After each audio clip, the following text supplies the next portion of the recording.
Estamos en la tertulia de educación universitaria de la Universidad Nacional Autónoma de México, comentando el tema de las implicaciones sociales, afectivas y psicológicas de la educación en la pandemia.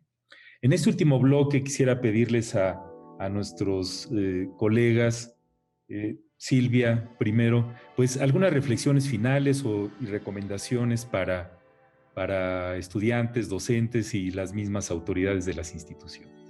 Claro, y mil gracias. A mí me gustaría aprovechar esta última intervención para hablar de un tema fundamental, el autocuidado, la responsabilidad propia por mantener nuestra salud física y nuestra salud mental, el poder diseñar actividades de ejercicio, de alimentación sana, de rutinas.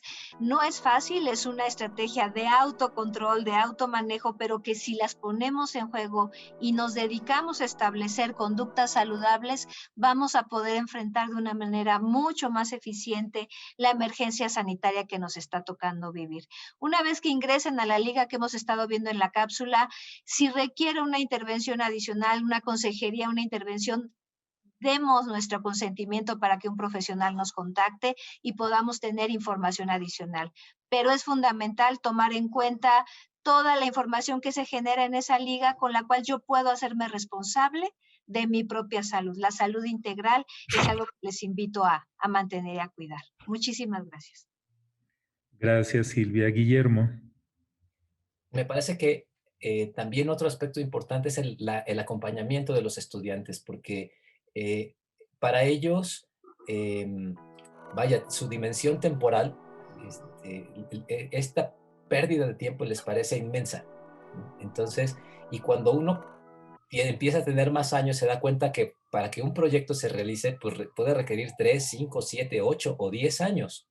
Pero para ellos eso es imposible de pensar. Entonces piensan que están perdiendo sus mejores años de estudiantes y que ya no van a poder disfrutar jamás de fiestas. Las dudas vocacionales empiezan a surgir, ¿no? Pensar que es irremediable los huecos de aprendizaje que van a tener, ¿no? Entonces, me parece que algo que es importante es que los profesores acompañen a los estudiantes a través de ayudarles a imaginarse opciones para saber que va a haber soluciones a futuro, ¿no? Que la vida no se va a acabar.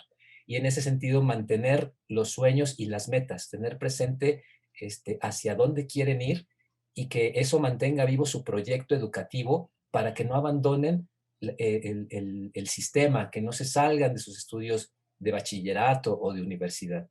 Y para ambos, como decía la doctora Silvia, el autocuidado. El cuidado del sueño, de la alimentación y del ejercicio, porque en esa medida van a tener un cuerpo más resiliente para las adversidades, porque si no, de lo contrario, van a estar súper irritables y no van a aguantarse ni ellos mismos, ni aguantar a los que están a su alrededor. En cambio, con ese autocuidado van a ser más tolerantes, más compasivos y van a poder contribuir mejor a cuidarse a ellos mismos y a los que viven con ellos. Así es, Guillermo. Muchas gracias. Juan José, algunas reflexiones para terminar el programa. Este contexto que ponen Silvia y Memo es un contexto central. Si a mí me preguntaran qué es lo más importante que deberíamos sacar de esto que nos está pasando, es aprender de ello. Pero no aprender de ello pensando que esas destrezas que podemos aprender ahora, esas habilidades, esas actitudes, esa cercanía, esa empatía, esa actitud genuina para ayudar, no es algo que debe funcionar solo bajo estas condiciones. Tenemos que ser más proactivos. Esa actitud, esas habilidades, esas decisiones, incluso institucionales, tienen que seguir a futuro. Esto tiene que ser algo más proactivo, más permanente. No estamos terminando con esta pandemia, sobre todo si se avecinan otras. Creo que era Aquino en Mafalda que decía, este no es el acabose, sino el continuose del empezose. Eso es exactamente lo que está pasando. Lo que está pasando es que tenemos que continuar con este esfuerzo aunque se acabe la pandemia. Tenemos que interiorizar todos nosotros, tenemos que asumir, hacer nuestra esta actitud de cercanía con el alumno, validar lo que le está pasando, darle apoyo, etcétera. Claro, tenemos que empezar con la información, pero la información solita no cambia la conducta. Un ilustre maestro de psiquiatría estaba de acuerdo conmigo cuando yo le decía, maestro, si la información solita cambiara la conducta, en todo el mundo no habría un solo médico que fumara. Y esto no es así. Lo que ocurre es que para cambiar el comportamiento, y por comportamiento estoy entendiendo todos los aspectos que decían mis colegas, el aspecto cognitivo, el aspecto emocional, el aspecto instrumental, y algo que se nos olvida, el aspecto psicofisiológico. Hace apenas 40 años no sabíamos cómo un estrés intenso, sostenido, mal manejado, se convertía en una gripa o en un tumor. No quiere decir que los cause, pero sí interactúa con otras variables, la mayoría de naturaleza genética, que hacen que ese empujoncito que hacía falta pueda estar surgiendo de lo que sentimos, lo que pensamos y lo que hacemos. Y entonces yo diría, casi en síntesis, la responsabilidad de los universitarios, de quienes enseñamos en la universidad, de quienes trabajamos en la universidad, para con nuestros alumnos, para con nuestros colegas, para con las personas que trabajan presencialmente o a distancia, es una responsabilidad que nos conviene a nosotros y les conviene a ellos hacerla permanente, hacer algo que se convierta en una actitud permanente universitaria que ya vimos que sí se da, que se está dando y que está empezando a rendir frutos que a lo mejor ni nos imaginábamos. Yo lo que creo es que hay que continuar por ahí, seguir haciéndolo lo mejor que podemos y siempre estar basados para tomar nuestras decisiones en lo que se va sabiendo en la investigación de buena calidad metodológica para hacer propuestas, para echar a andar programas, incluso para atender persona a persona a gente que nos pida ayuda. Gracias, Juan José. Caray, cuántas cosas importantes, ¿no? Yo, como sabes, soy médico pediatra y cuando estudié medicina hace ya varios años, una de las premisas, o por lo menos de los aspectos implícitos en la formación de los médicos, era que escondiéramos las emociones, porque se nos decía, es que un paciente no debe de ver un médico débil, un médico que llore, un médico que se desmorone en el momento de una decisión difícil, ¿no? Y la evidencia que se ha generado en estas últimas décadas y todo lo que ha surgido en términos de la importancia de la salud mental para el aprendizaje y para el ejercicio de cualquier profesión, hace que esto tenga que pasar al baúl de los recuerdos. El darle importancia y la misma importancia a la salud mental que a la salud física es uno de los grandes pendientes de los sistemas de salud del mundo, en términos de presupuesto, en términos de recursos humanos, en términos de formación.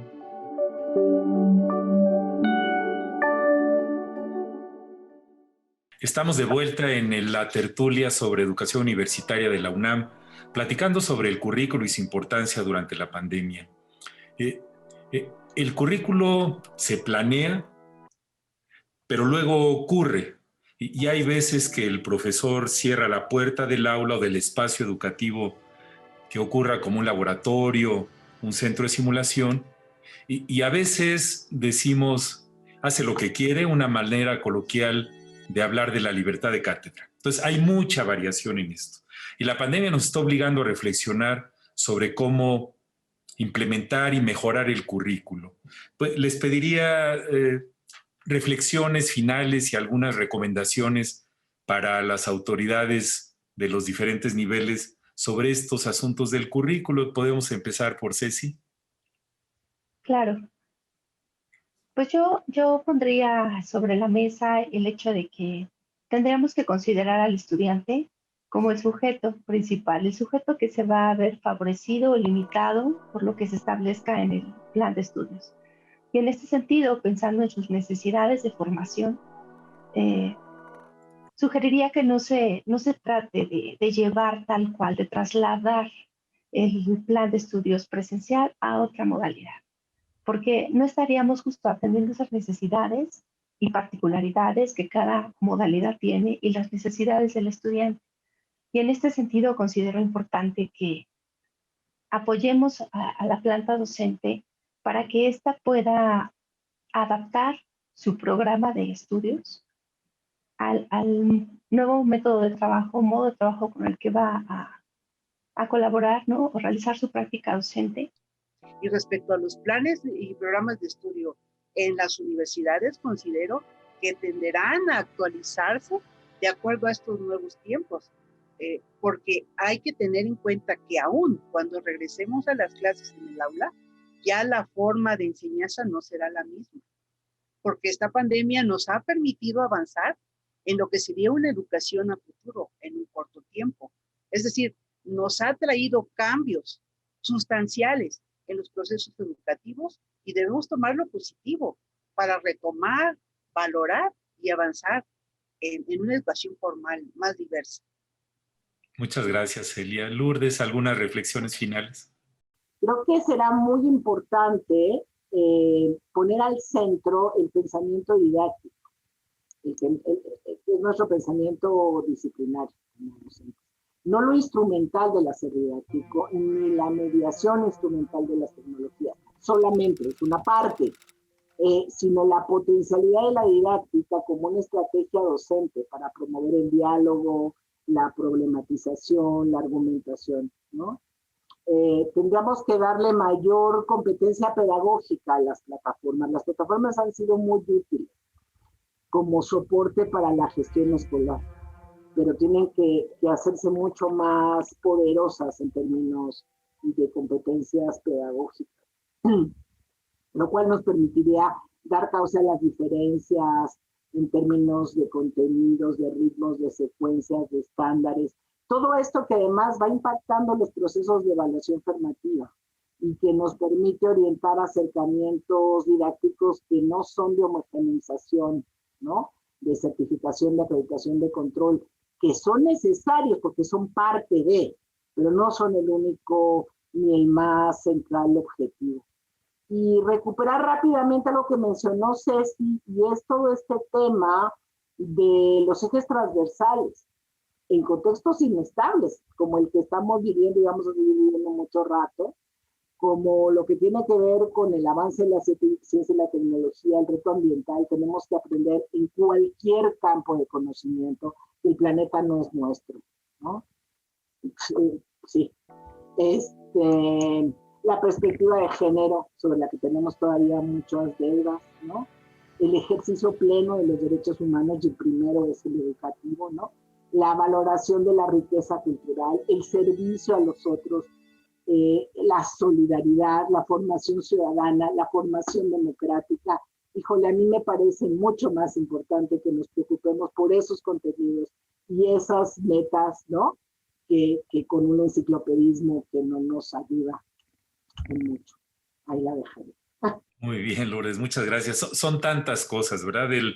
Y estos mediadores de la docencia que somos los docentes, es que a veces el currículo algunas personas lo interpretan como que ahí está la receta de cocina, ahí está el mapa, aquí está lo que se debe de enseñar, cómo se debe de enseñar y cómo se debe evaluar, pero en la cocina educativa, por decirlo de alguna manera, donde hay muchas personas participando, hay unos que les gusta la sopa, otros que prefieren las verduras, otros que quieren brincarse al postre, y toda la aventura del desarrollo, implementación y evaluación curricular es un área extraordinariamente sofisticada que requiere que sigamos haciendo investigación. Aquí nos meten en la coyuntura de que tenemos que generar conocimiento original para seguir informando las decisiones. Ahora sí que, como dicen, armando el avión mientras se vuela para poder ayudarnos en lo que tenemos que hacer. Está en manos de todos nosotros, de la colaboración entre autoridades, docentes y estudiantes, con el apoyo de la sociedad, obviamente, ¿no? Para generar a los profesionales que necesita nuestro planeta. Estamos de regreso en el último bloque de la tertulia de educación universitaria sobre el tema de la desinformación.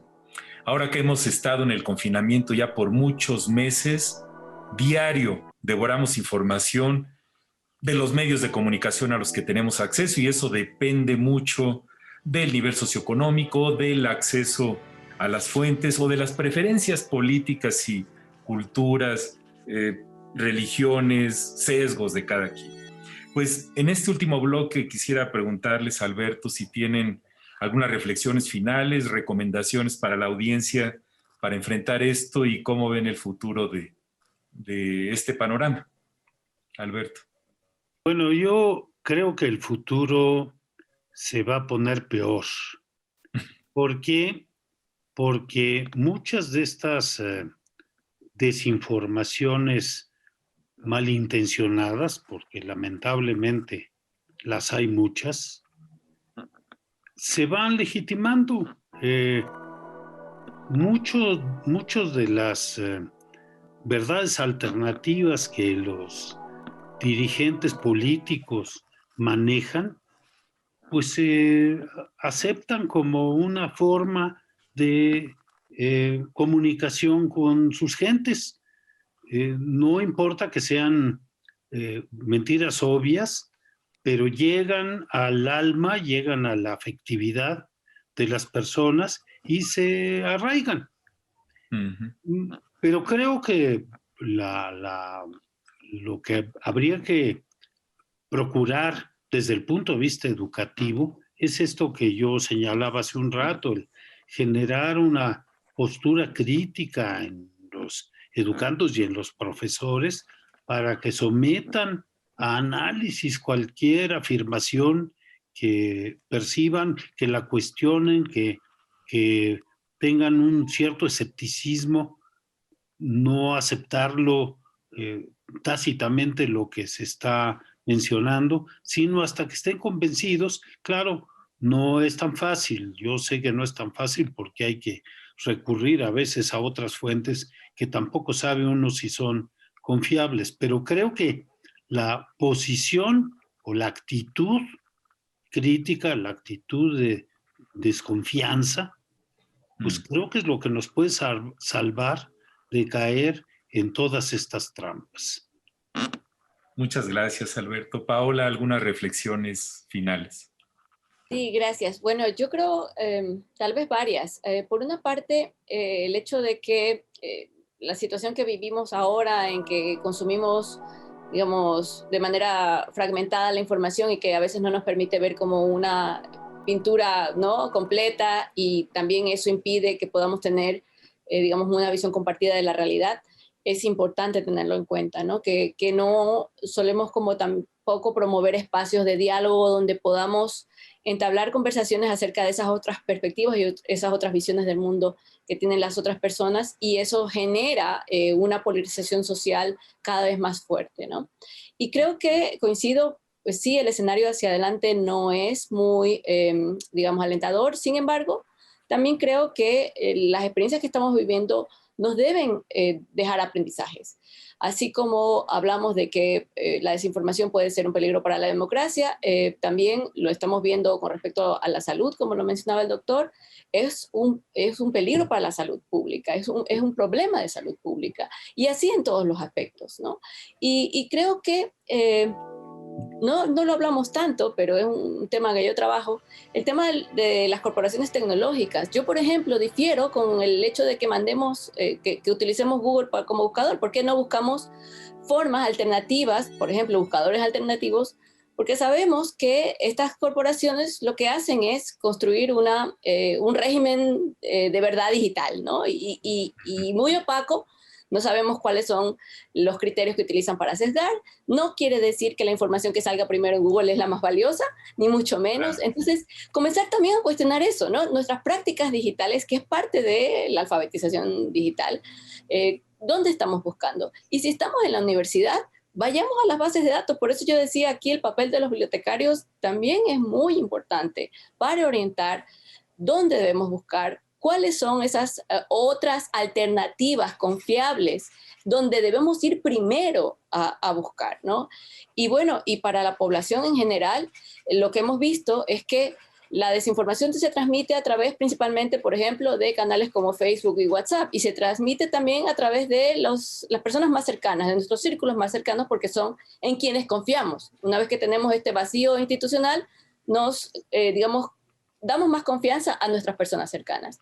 Entonces también ese proceso, entenderlo, ¿no? Y ver por dónde nos está llegando la desinformación, por qué canales y a través, digamos, de qué mecanismos, ¿no? Y como decía el doctor, yo también soy muy partidaria de dar ciertas claves. Te llega una información, no viene con un contexto, no viene con una liga, una fuente confiable, dice repartida muchas veces, te la pasa alguien que sabes que pues lo hace con buena intención, pero a lo mejor no contrasta esa información. También generar esos mecanismos de defensa ante la desinformación de manera personal, ¿no? Y por supuesto no contribuir al hecho, ¿no?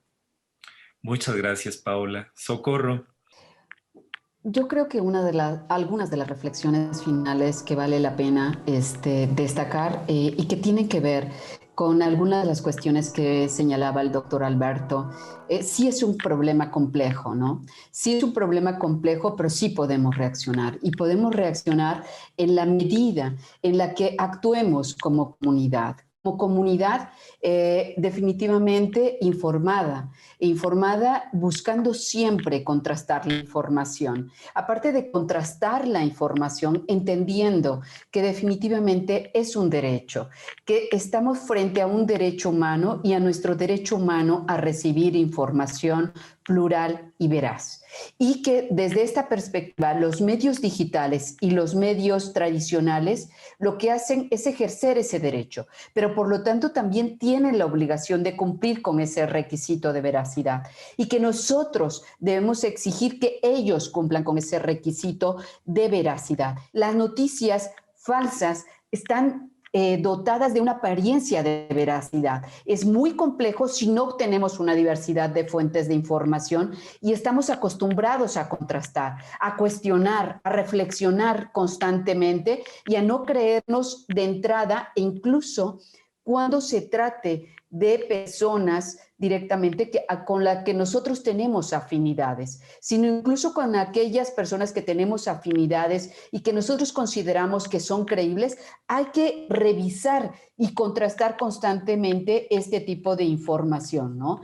Y junto con esa alfabetización digital y con ese tener claro que estamos ejerciendo un derecho humano directamente y exigirle a lo que son los medios de comunicación, creo que también es importante tener claro que dentro de los medios digitales y tradicionales hay intereses. Y principalmente los medios digitales son las redes sociales, como desde esta perspectiva señalaba Paola, ¿no? Los buscadores tienen intereses económicos y frente a esos intereses económicos van a buscar defenderlos siempre. Entonces nosotros tenemos ahí la posibilidad de buscar en esa diversidad de abanicos que tenemos frente a esas redes sociales, cómo estructuramos y cómo podemos reaccionar frente a esos intereses económicos. Y como tienen intereses económicos, pues también nosotros podemos reaccionar contrastando. Y cuando ellos difundan noticias falsas, no seguirlos desde esa perspectiva, no seguir utilizándolos. En la medida que no los utilizamos, a ellos les interesa la rentabilidad, ¿sí? Ellos van a tener cuidado de definitivamente no propagar noticias falsas, ¿sí? ¿Por qué? Porque se dan cuenta que los ciudadanos y ciudadanas, ¿sí? Están ejerciendo su derecho a exigir el cumplimiento del requisito de veracidad, ¿sí? Y creo que eso nos va a dar un margen de maniobra y también un poder reactivo frente a medios digitales que no cumplan con el requisito de veracidad. Junto a esto, no podemos tampoco dejar de ser optimistas, sí podemos. Hemos podido a lo largo de la historia a reaccionar con los grandes retos que se nos han presentado. Y hoy las tecnologías sí es un reto, pero también no podemos olvidar nosotros. Cada vez que estemos frente a los medios digitales, ¿sí? Nosotros tenemos que tener claro, ¿sí? Que la realidad es lo que nos debe, desde esta perspectiva, dejar o sentar bases para seguir luchando, no ser indiferentes frente a situaciones que tienen que ver con los grandes retos, con las grandes problemáticas que hoy tenemos. Y hay algo que a mí me resulta importante y por lo cual soy optimista, ¿no? Construir redes, un ejemplo de esa construcción de redes son los grandes movimientos feministas que se están gestando en Latinoamérica. Se han gestado y han hecho y han transformado. E incluso en Chile, recordemos que esos movimientos feministas gestaron una nueva constitución. Ahí nos damos cuenta cómo precisamente hoy los ciudadanos también podemos reaccionar frente a esas noticias falsas, ¿sí? Esas noticias falsas porque hay intereses económicos detrás de ellos, pero también dentro de esos intereses económicos, hoy nosotros tenemos la posibilidad de decirles no a esas noticias falsas. Pues solamente estas serían algunas de las ideas y solo agradecerte a ti, Melchor, y a todo tu equipo y a todos los televidentes la posibilidad de continuar reflexionando sobre este tema. Muchísimas gracias por ello. Muchísimas gracias. Pues tenemos que investigar sobre el tema, se debería de legislar sobre el tema. Se nos dice con frecuencia que las leyes siempre van muy atrasadas con la tecnología y esto ha sido un ejemplo importantísimo del tema. Tiene que haber políticas sobre el tema y todos tenemos que sensibilizarnos ante la desinformación, ¿no? Y pensar antes de compartir. Ahora que si uno lee un tweet, no sé, les ha pasado que dice, ¿quiere leerlo antes de retuitearlo? Porque retuiteamos de una manera tan automática. Yo creo que tenemos que reflexionar sobre lo que ya dijeron de las empresas de EdTech, de tecnología en educación, en que cada persona es un vector y que de manera inconsciente o involuntaria nos convertimos en parte del problema al generar estos grandes mares de información que empiezan a convertirse en trending topic. Entonces es todo un reto. Desarrollamos estos músculos cognitivos y socioafectivos, el pensamiento crítico, un sano escepticismo y acostumbrarnos al nuevo normal, que como ya dijeron, el panorama no se ve muy halagüeño, pero tenemos que irnos adaptando. Así como cuando empezamos a usar bloqueador solar hace muchos años, se van acostumbrando. Al principio suena como algo muy raro, pero ahorita todo el mundo se pone bloqueador solar porque no queremos que nos dé cáncer de piel. Entonces, conforme internalicemos que la desinformación es la punta del iceberg de un fenómeno muy complejo que requiere enfrentarlo, saldremos adelante. Pues muchísimas gracias, Alberto, Paola y Socorro, por sus comentarios.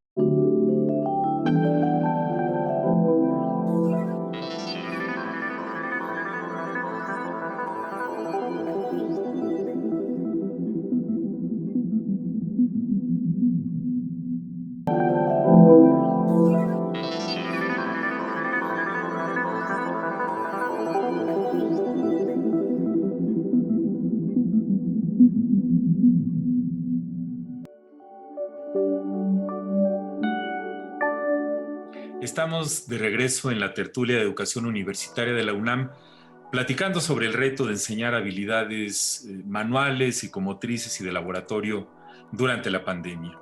En este último bloque quisiera pedirles unas reflexiones finales a nuestros colegas. Yo he visto, y es ahora sí que parte de la vida, que hay cierto desdén social a la cuestión manual, ¿no? Hemos premiado tradicionalmente mucho al intelecto y la pandemia nos está obligando a pensar en que el aprendizaje es este todo que incluye la mente, el cuerpo, lo socioafectivo y el aprendizaje social, que se ha convertido en todo un reto porque lo psicomotriz y lo práctico forma parte de este todo. Pues alguna conclusión final, Paul, alguna recomendación también para gentes de otras áreas como la música y las bellas artes. Claro, adelante. Sí, muchas gracias. Pues primero es que otra vez nosotros como profesores siempre vamos a estar aprendiendo, ¿no? Y tenemos que utilizar todos los recursos que estén a nuestro alcance para desarrollar en el estudiantado esa habilidad que queremos, ¿no? Afortunadamente ahora existen muchos medios tecnológicos para lograrlo He visto cuestiones en videos, ¿no? Donde los estudiantes sincronizan, se pueden hacer, yo pienso por ejemplo, en las cuestiones de las bellas artes, ¿no? Cómo los estudiantes aprenden, aprenden a trabajar y aprenden los sonidos con diferentes herramientas que ya están ahí en la internet. Nada más el chiste es que el profesor sepa utilizarlas de una manera didáctica, y es la parte que nos toca a nosotros, ¿no? Encontrarle cuál es cuál es el sentido didáctico que le queremos dar. Y también que todo este material sea ordenado, que nosotros vayamos ordenando este material para que después lo incluyamos en un material futuro, y ya entonces cuando regresemos tengamos un material enriquecido, ¿sí? Que pueda hacer que el estudiante aprenda de muchas maneras una misma cosa, ¿sí? Entonces eso yo creo que es muy importante, que no perdamos la motivación, que pensemos siempre en que se puede aprender, a pesar de que tenemos una distancia tan grande ahora física, pero que podemos estar conectados y viéndonos y comunicarnos de manera eficiente y rápida. Muchas gracias, Paul. Luisa, ¿alguna reflexión final? Pues lo mismo, ¿no? Yo creo que sí se puede. Lo hemos demostrado ya en estos últimos meses, ¿no? La enseñanza no se ha parado, nuestro trabajo ha continuado. Y esto, pandemia o no pandemia, esto llegó para quedarse, yo creo, ¿no? Esta parte de esta forma híbrida de la enseñanza presencial y en línea, creo que ha demostrado que tiene muchas bondades, ¿no? Que puedes sacarle mucho provecho a diversas herramientas, y la cuestión siempre va a ser que te prepares todo el tiempo. Nosotros como profesores pues vamos a tener que estar buscando las estrategias más adecuadas para la enseñanza de nuestra área, ¿no? De todas las áreas, yo creo que en todas las áreas, mencionabas las bellas artes, pero yo creo que en todas las áreas se puede. Hay, como dice Paul, o sea, si uno se mete a internet y le pone simulador de Dududu, ¿no? Video que me enseña, o sea, hay tutoriales, hay infinidad de cosas, ¿no? Herramientas, un software que te puede ayudar a editar, no sé. O sea, creo que es buscarlo, aplicarlo a tu área y sacarle el mayor provecho, ¿no? Y eso, porque insisto, esto llegó para quedarse, entonces lo vamos a tener que seguir haciendo y hay que buscarle, y eso esto no puede parar, la enseñanza no se para, las universidades no pueden quedarse quietas, porque además, pues de aquí es donde está saliendo como el conocimiento para poder pasar este trance que estamos viviendo, ¿no? Entonces, pues mi recomendación, mi conclusión es que tenemos que seguir aprendiendo, tanto alumnos como profesores, no detenernos, buscar las alternativas y seguir, ¿no? Entonces recuerden que pues hay muchas cosas donde la creatividad y muchos recursos a través, inclusive gratis, donde los profesores, los alumnos se pueden formar. Entonces es un momento de aprovechar eso para no dejarnos caer, ¿sí? Eso seguramente va a tener frutos en el futuro inmediato inclusive, pero no podemos dejarnos caer y tenemos que estar unidos, compartir los recursos, se pueden compartir los recursos. Yo creo que es un momento precisamente de eso, instrumentos de evaluación, videos, muchos recursos están en línea libre y yo creo que es momento de compartirlos. O sea, es importantísimo este punto entre facultades, entre escuelas de medicina, entre universidades. Es muy importante colaborar en eso porque es precisamente la forma en la que en estos momentos podemos salir adelante. Muchas gracias, Laura. Si el reto es gigantesco y obviamente no lo quiero minimizar, pero lo que han comentado da en el corazón de la situación. O sea, se requiere que todos pongamos nuestro granito de arena, ¿no? Yo creo que el movimiento de recursos de acceso abierto, el desarrollar, integrar y compartir a través de repositorios donde puede uno encontrar las cosas, porque luego a veces tú buscas cosas y no es tan sencillo encontrarlas. Y el establecer comunidades de aprendizaje y de colaboración con nuestros pares, ¿no? Con los especialistas en enseñar a tocar el piano, con los especialistas en neurocirugía, odontología, ingeniería. Siempre hay mucha gente motivada en todo el orbe, y no sé cómo lo han vivido ustedes, pero en estos meses este espíritu de cooperación se ha exacerbado de una manera impresionante.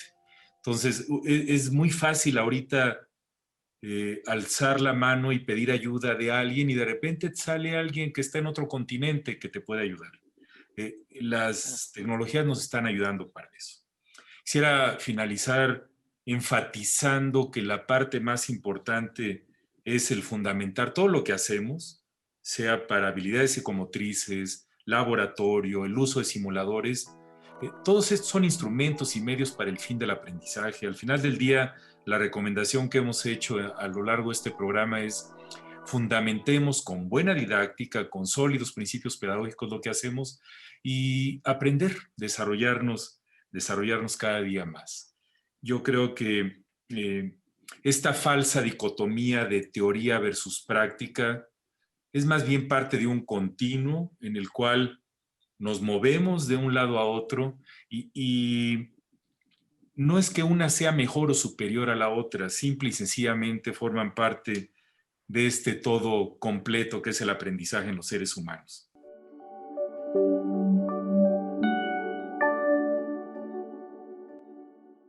Estamos de vuelta en la tertulia de educación universitaria de la UNAM, platicando sobre la brecha digital y sus implicaciones educativas.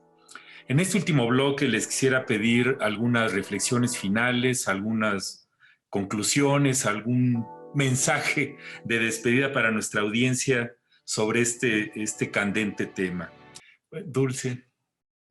Sí, yo justamente conectando con lo que nuestra compañera nos estaba comentando, me quedé pensando en la oportunidad también que tienen las universidades como estos espacios de reflexionar y construir este pensamiento crítico, la oportunidad que se nos está dando con esta crisis sin precedentes que está teniendo, ¿no? La pandemia nos ha atravesado la vida, nos ha atravesado pues con los duelos, con muertes de familiares, con muertes con estrés, ¿no?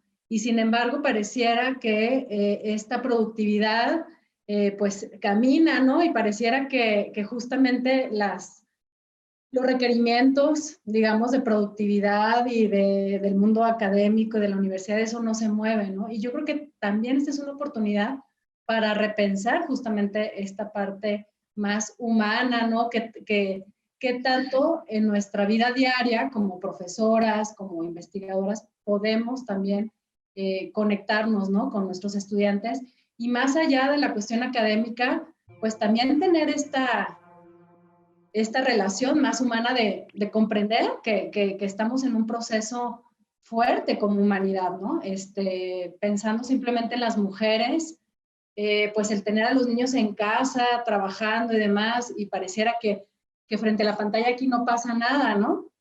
Pero acá atrás está todo está la vida real, y esa parte yo creo que las universidades sí tienen un lugar, tienen una función privilegiada en también conectar con esta parte de como humanidad, que podemos, pues cómo podemos reflexionar sobre esto, ¿no? Y también reconocer esta resiliencia, pues que se ha visto de todos los actores universitarios por seguir adelante y pues seguir ahora sí con el teatro, ¿no? De lo que significa la educación superior, ¿no? Y en cuanto a la brecha digital, pues yo creo que también la pandemia evidenció un problema estructural de desigualdad social, donde se ancla justamente la brecha digital.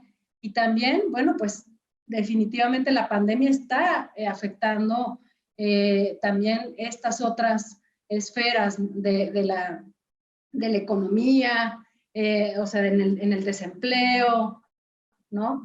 La parte de migración, o sea, es decir, se vienen una serie de problemáticas fuertes, ¿no? Que también, pues en la medida que no se vayan atendiendo estas desigualdades sociales, pues va a ser muy difícil que también esta desigualdad digital vaya solucionándose, ¿no? Yo por ahí me quedaría. Muchas gracias. Gracias, Marion. Comentarios finales. Sí, gracias. Pues totalmente de acuerdo con mis compañeras. Yo creo que esto, por más gris que se ve el panorama a veces, tenemos una visibilidad de estos problemas. O sea, el hecho, sabemos muchísimo más ahora que hace un año sobre el estado real de la desigualdad en México y en el mundo, ¿no? Y, por ejemplo, pues, estaban muchos de estos estudios, pero ¿cuántos de nosotros consultábamos los datos? O sea, ¿cuántos de nuestros investigadores podrían decir qué porcentaje no tenía acceso a Internet o cómo estaba la situación entre el norte y el sur del país? O sea, todo este tipo de datos realmente no los teníamos y ahora tenemos muchísimo más información en cada institución sobre la situación real de nuestros alumnos, por una parte, por estas encuestas y por otra parte, por la experiencia vivencial. O sea, estás ahí en línea con tus alumnos y ves que viene el hermanito o ves la condición de su cuarto o cómo están, ¿no? De repente se les cae la red, lo que platican. O sea, este nivel de cercanía que nos ha dado con nuestros alumnos, yo creo que también para la mayoría de nosotros nos ha dado como una visión muy importante y yo espero que eso se convierta en una posibilidad de cambio. Me gustan mucho los ejemplos que compartió Sofía Leticia, porque creo que también yo pienso mucho en el final de la Segunda Guerra Mundial. O sea, este cambio a nivel mundial de crear los estados de bienestar a raíz de esta cosa, la cosa más traumática que había vivido la humanidad. O sea, ahora tenemos también una oportunidad de utilizar toda esta información que tenemos acerca de la desigualdad en todos sus aspectos y tratar de buscar soluciones. Obviamente, pues, corre el riesgo de que ya está la vacuna, se nos olvide todo eso, pero yo creo que el hecho de que tenemos mucho más experiencia propia y muchos alumnos y profesores que no conocían estas desigualdades, que lo vemos día con día, pues espero que nos haga más sensibles y como sociedad que impulse cambios que definitivamente pues no pueden esperar.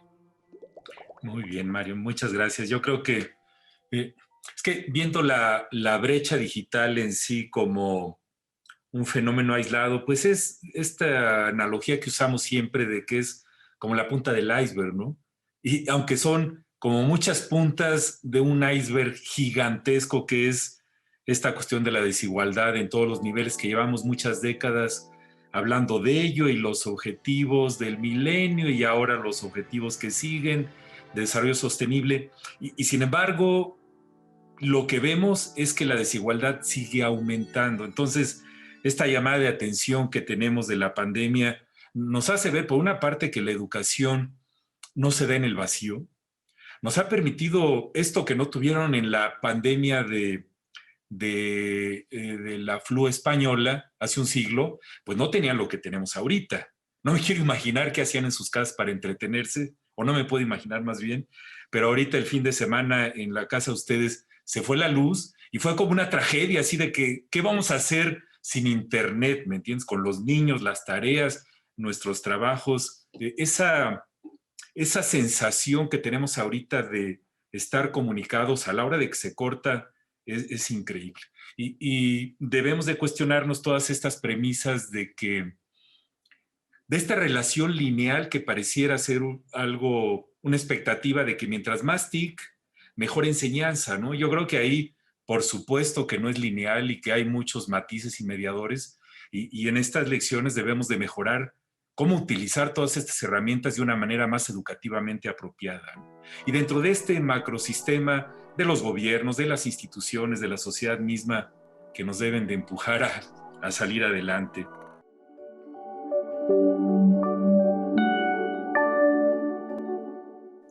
De regreso en la tertulia de educación universitaria de la UNAM, hablando sobre la identidad.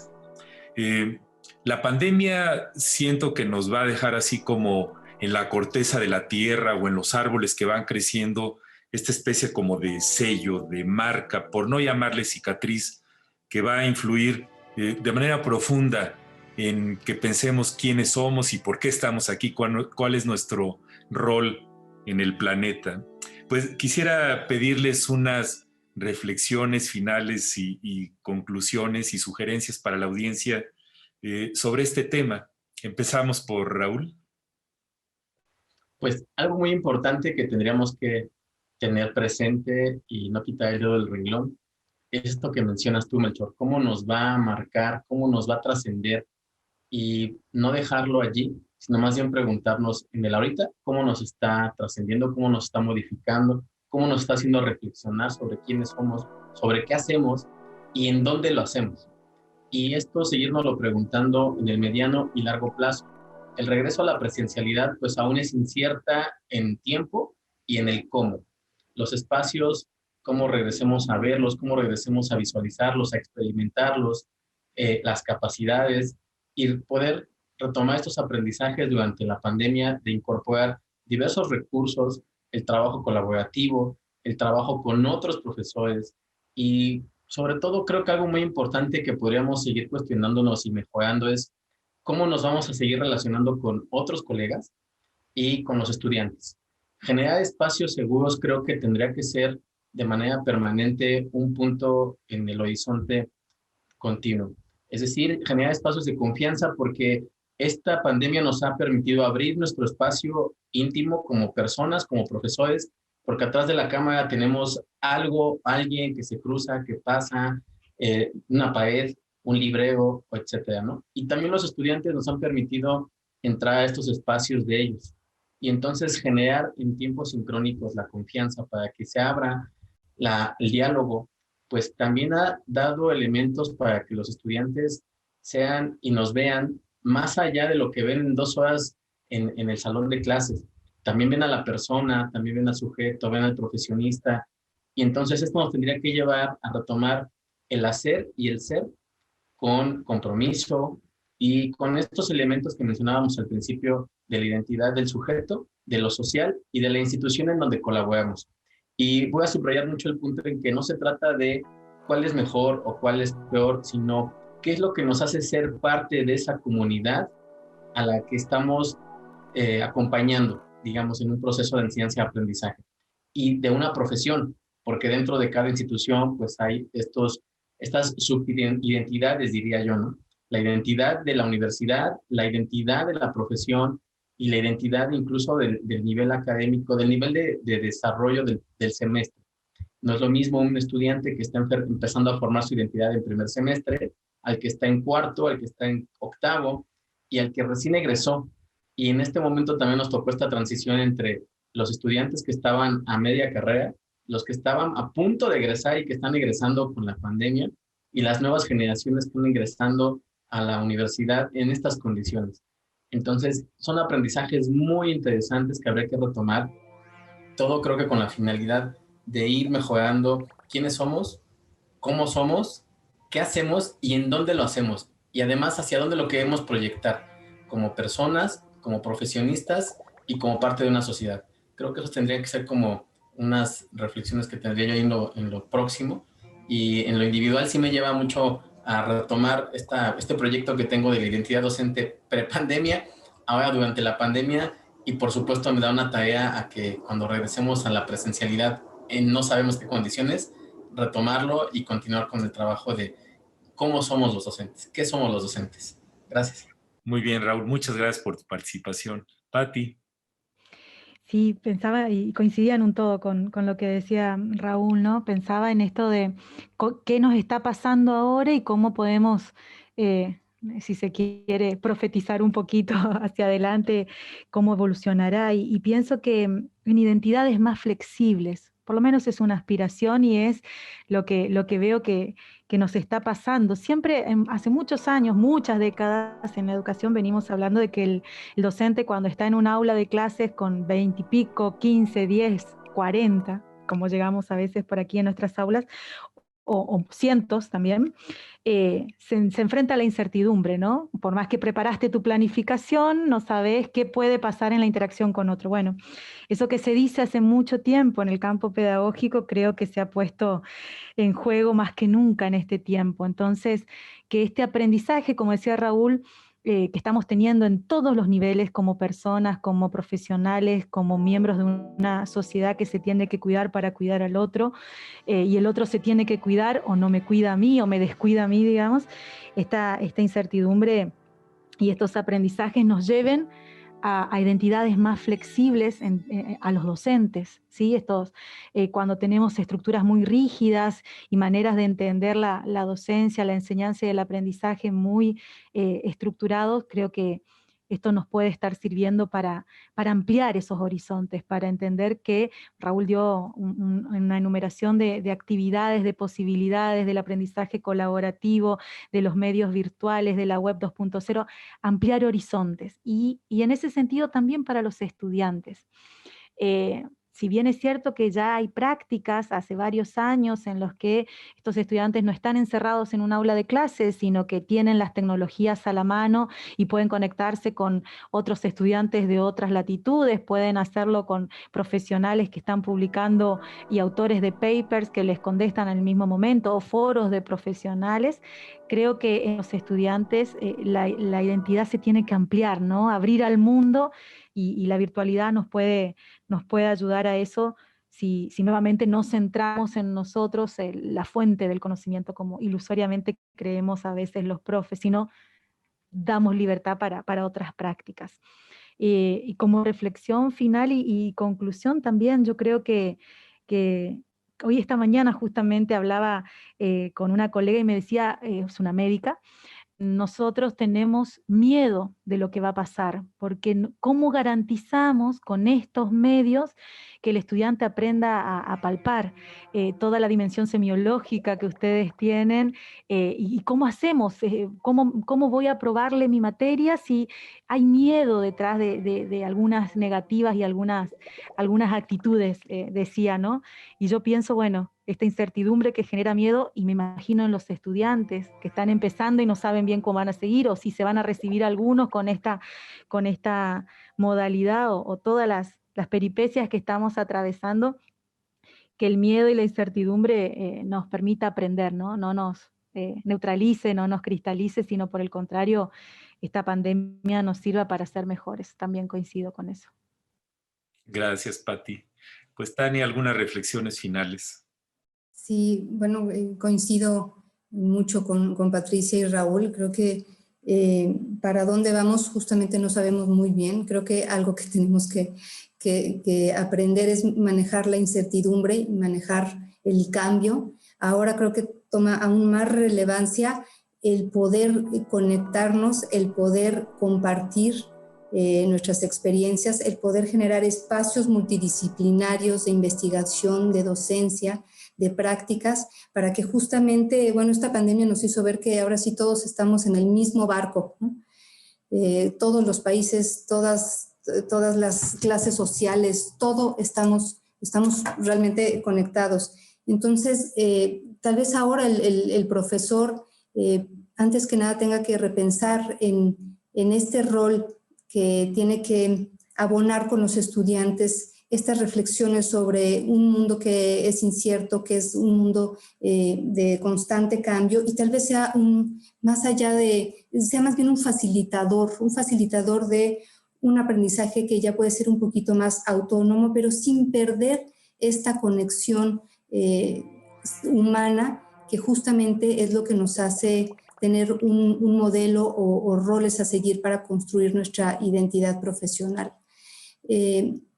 Subrayo dos palabras que comentaban mis compañeros, ¿no? La incertidumbre y el cambio.